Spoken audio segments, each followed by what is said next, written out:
Back to you talked about iTunes and the other models of distribution. Are you concerned about being too dependent? You kind of referred to that a little bit, I think, on any one of them. If they decide they're going to change their model, they're not going to have your show anymore. Are you concerned about not having kind of a real grip on the audience on that? Yeah, I think it's really important not to put all your eggs in one basket. We love iTunes. iTunes has been the best thing for us. They're great partners. We'd take a bullet for iTunes.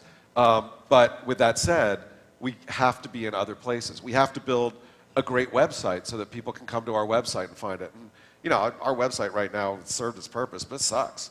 And we're fixing that. We have to create ways for our video to be searchable, whether it's on Google or Yahoo or Blinks or whatever, and we're doing that.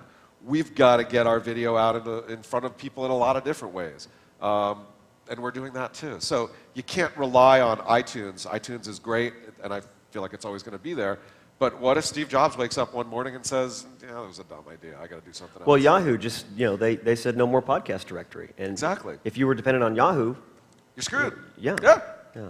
So now, the format that comes in, let's talk a little bit about the science, I guess, the encoding and getting it out there. Bandwidth charges a problem in terms of revenue versus that? Yeah, bandwidth is definitely an issue. Every time you serve a video, you pay for it. We have some good partners on that, BitGravity and CashFly, and they do good jobs for us. We've worked it out so that we've got a business model where it costs so much to deliver a show, but if we do our job on the ad side, we get so much more for that, and that's just a piece of delivering it. And I will say, having done traditional cable television, we're not paying for satellites in geostationary orbit.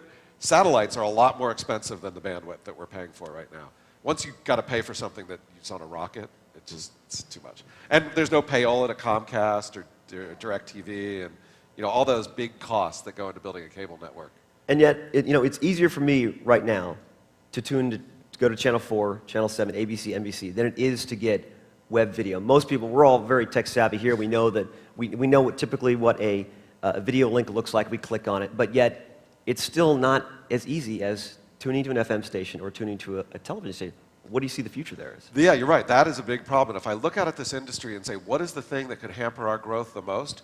It's the inability for people to easily find, consume, sample, and get addicted to our content. So, and that's why the content that we're doing now is focused more on the early adopters on the technology side versus doing cooking shows or doing other things that would appeal to a broader audience. We're not ready for Oprah yet in this medium. And there are a couple things that are positive. One is I think iTunes does a great job for discovery. And if you have an iPod and you have iTunes, you can really discover and find things, so that's great.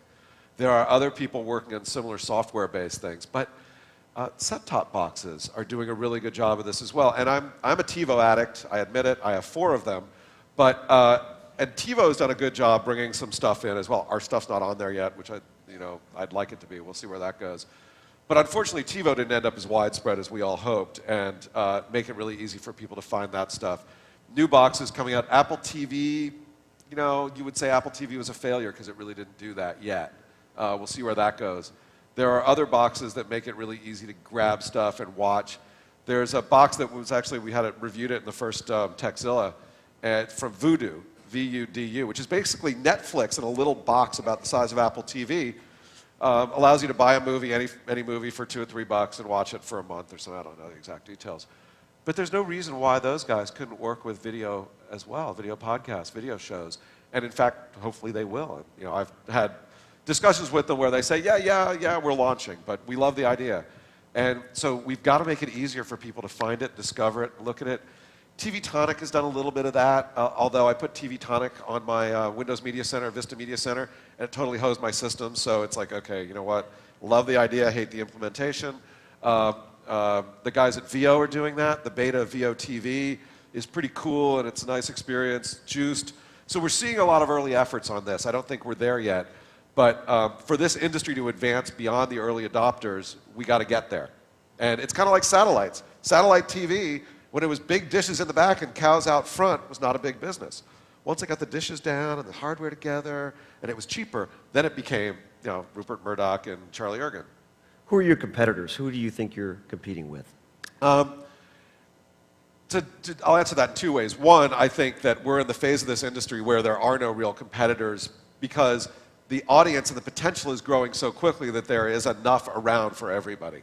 With that said, the people that I look out at and say, I really like what they're doing. We're kind of doing the same thing. I'm going to borrow what they're doing. Or, gosh, I wish I'd thought of that. Pretty much on networks and next new networks. I mean, they're doing, both of those are doing great programming, mid to long form, in some cases all mid form, but great programming. Their websites look really good. They've got really good models. They're going after the sort of nonfiction niches in the most part that we're looking at. And you know, my hat's off to both those guys. It's good to have them there. And it's actually good to have people like that because when you go out and talk to advertisers, you're not the only one. And how do you set yourself apart then from them? Is it about finding unique talent that grows an audience, or is it the different shows? I mean, if they come out with a sports show that happens to do really well, will you do the same to compete with that, or what do you do to set yourself apart? I think for us, it's about high quality, mostly in studio, live programming with people at the center of the communities that we think are important. And for us, the way we're doing it, and more mid to long form than short form, that's our model. And I'm not going to be all over the map on the different types of content, the different topics that we cover. So, I mean, I'm a fantasy football junkie. I love the football guys. I got to tell you, when On Networks rolled out a show with the football guys, I was like, oh, I want to do that next year. Why did they do that? So, but we're not ready to do that yet. And their model is to be in all these different places. Ours is to narrowly focus on, you know, right now music, tech, and modern culture. And we'll get those and nail those, and then we'll start adding things in, but on a slower basis in those vertical areas than some of those guys are doing. Any attendee questions? Anybody have any questions here? That'll be one. We got the microphone coming. 1 second here. This is great. Everybody's up early. Everybody having fun? Woo! Nice show, huh? It's a blast.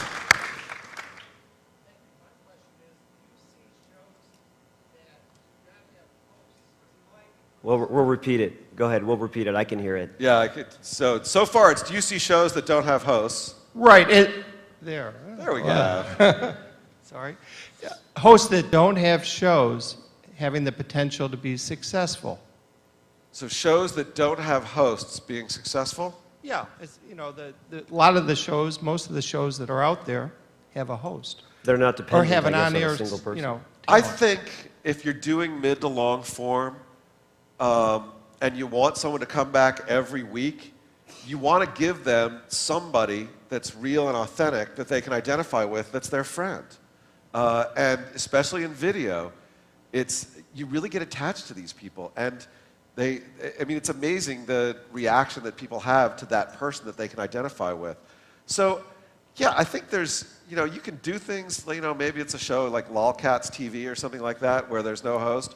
But to me, that reaction and that relationship that people form through the video screen with the hosts really helps drive the viewer base. And that's why it's getting somebody who's engaging and of the audience and who can speak to it and is a good presenter and is kind of fun that you want to be with. That is a real good model to me. Excellent. Actually, I think we're out of time. Jim, thanks very much for Out your of time. time. I appreciate it. It was great. Thank you, guys. Thanks. Thanks very much for coming.